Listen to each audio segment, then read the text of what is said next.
Chapter 11. The Nest of the Missile Thrush. For 2 or 3 minutes he stood looking round him, while Mary watched him, and then he began to walk about softly, even more lightly than Mary had walked the first time she had found herself, inside the 4 walls.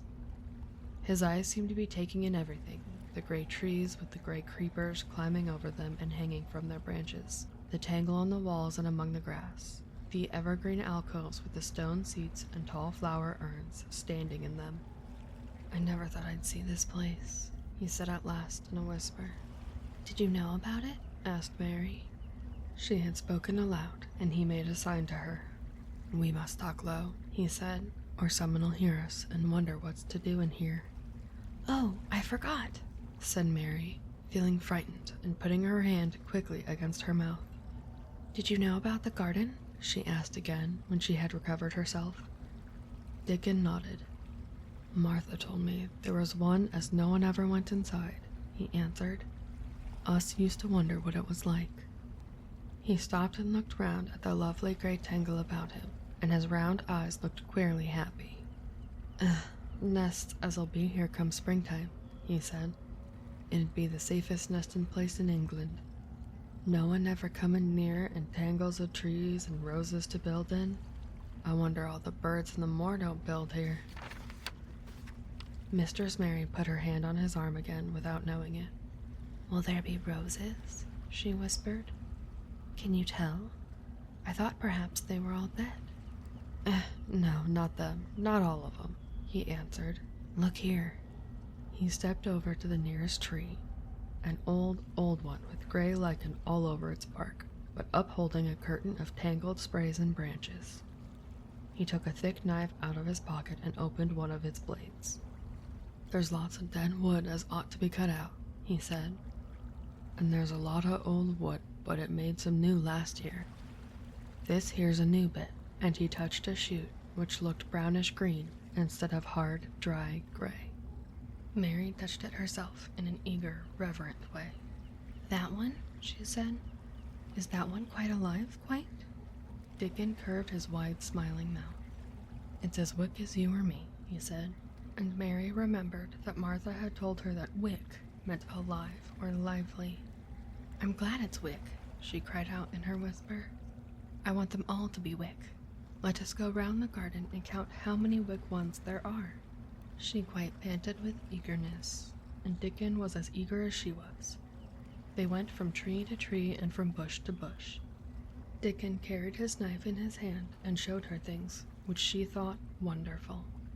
"They run wild," he said, "but the strongest ones have fair thrived on it.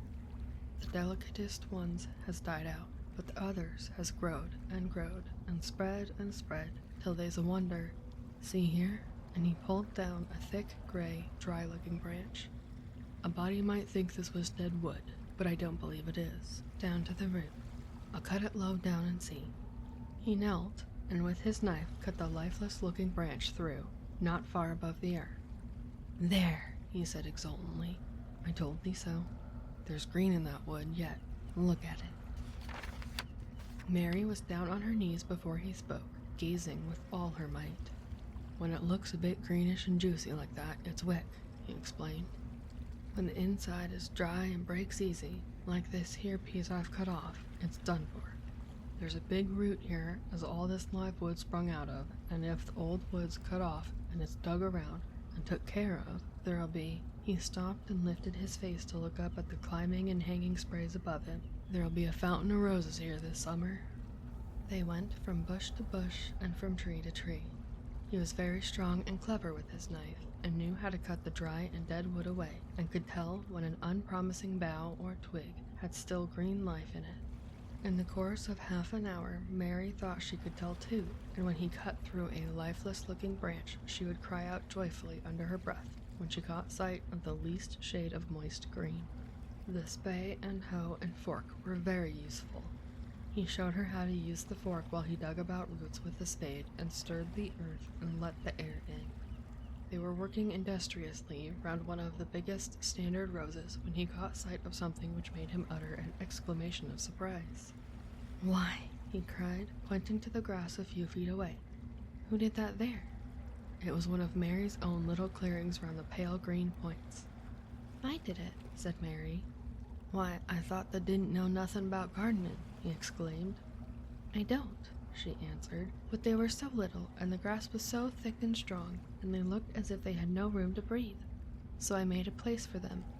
I didn't even know what they are. Dickon went and knelt down by them, smiling his wide smile. That was right, he said. A gardener couldn't have told thee better. They'll grow now like Jack's beanstalk. They're crocuses and snowdrops, and these here are narcissuses, turning to another patch, and here's daffodillies. They will be a sight. He ran from one clearing to another. Thou hast done a lot of work for such a little wench, he said, looking her over. I'm growing fatter, said Mary, and I'm growing stronger. I used always to be tired. When I dig, I'm not tired at all. I like to smell the earth when it's turned up. It's rare good for thee, he said, nodding his head wisely.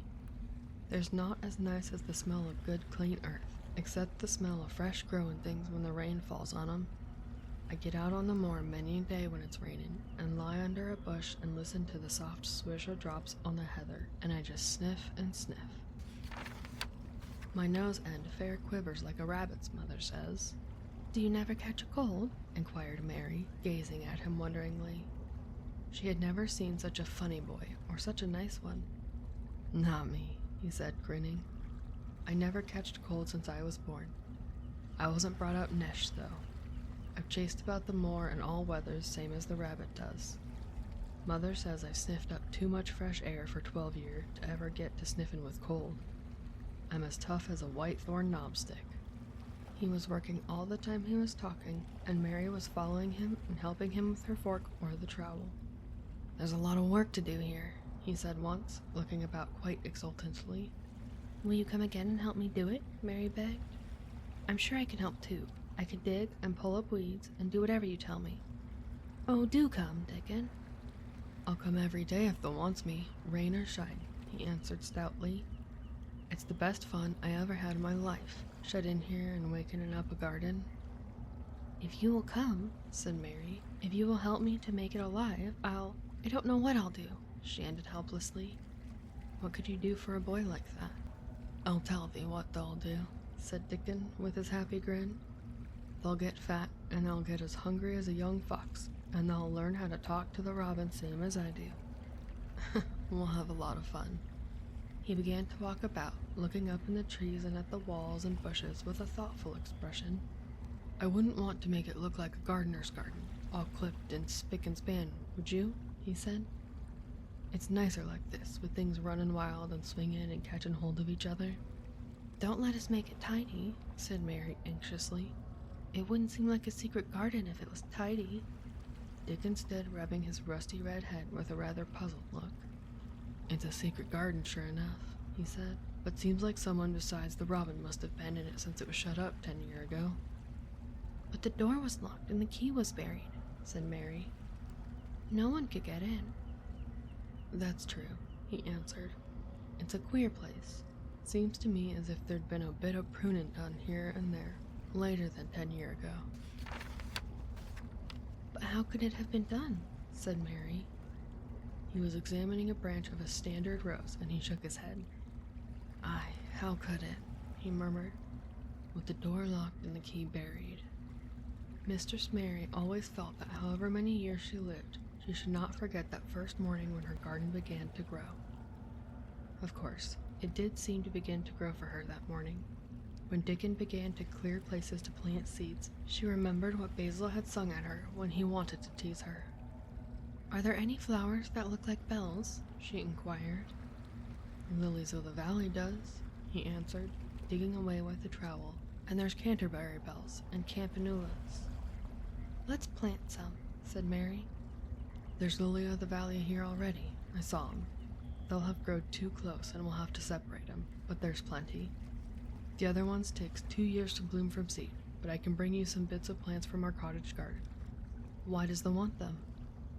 Mary told him about Basil and his brothers and sisters in India, of how she had hated them, and of their calling her Mistress Mary quite contrary. They used to dance round and sing at me, they sang. Mistress Mary, quite contrary, how does your garden grow? With silver bells and cockle shells and marigolds all in a row. I just remembered it, and it made me wonder if there were really flowers like silver bells. She frowned a little and gave her trowel a rather spiteful dig into the earth. I wasn't as contrary as they were. But Dickon laughed. He said, and as he crumbled the rich black soil, she saw he was sniffing up the scent of it. There doesn't seem to be no need for no one to be contrary when there's flowers and such like, and such lots of friendly wild things running about, making homes for themselves, or building nests and singing and whistling, does they? Mary, kneeling by him, holding the seeds, looked at him and stopped frowning. Dickon, she said, you are as nice as Martha said you were. I like you, and you make the 5th person. I never thought I should like 5 people. Dickon sat up on his heels as Martha did when she was polishing the grate. He did look funny and delightful, Mary thought, with his round blue eyes and red cheeks and happy-looking turned-up nose. Only 5 folks as the likes, he said. Who's the other 4? Your mother and Martha, Mary checked them off her fingers, and the robin and Ben Weatherstaff. Dickon laughed so that he was obliged to stifle the sound by putting his arm over his mouth. I know thou thinks I'm a queer lad, he said, but I think thou art the queerest little lass I ever saw. Then Mary did a strange thing. She leaned forward and asked him a question she had never dreamed of asking anyone before. And she tried to ask it in Yorkshire, because that was his language, and in India, a native was always pleased if you knew his speech. Does thou like me? She said. He answered heartily, That I does. I likes thee wonderful, and so does the robin, I do believe. That's 2 then, said Mary. That's 2 for me. And then they began to work harder than ever and more joyfully. Mary was startled and sorry when she heard the big clock in the courtyard strike the hour of her midday dinner. I shall have to go, she said mournfully. And you will have to go too, won't you? Dickon grinned. My dinner's easy to carry about with me, he said. Mother always lets me put a bit of something in my pocket. He picked up his coat from the grass and brought out of a pocket a lumpy little bundle tied up in a quite clean, coarse blue and white handkerchief. It held 2 thick pieces of bread with a slice of something laid between them. It's oftenest not but bread, he said, but I've got a fine slice of fat bacon with it today. Mary thought it looked a queer dinner, but he seemed ready to enjoy it. Run on and get thy victuals, he said. I'll be done with mine first. I'll get some more work done before I start back home. He sat down with his back against a tree. I'll call the robin up, he said, and give him the rind of the bacon to peck at. They likes a bit of fat, wonderful. Mary could scarcely bear to leave him. Suddenly it seemed as if he might be a sort of wood fairy who might be gone when she came into the garden again. He seemed too good to be true. She went slowly, halfway to the door in the wall, and then she stopped and went back. Whatever happens, you never would tell, she said. His poppy-colored cheeks were distended with his first big bite of bread and bacon, but he managed to smile encouragingly. If thou was a missel thrush and showed me where thy nest was, does thou think I'd tell anyone? Not me, he said. Thou'rt as safe as a missel thrush. And she was quite sure she was.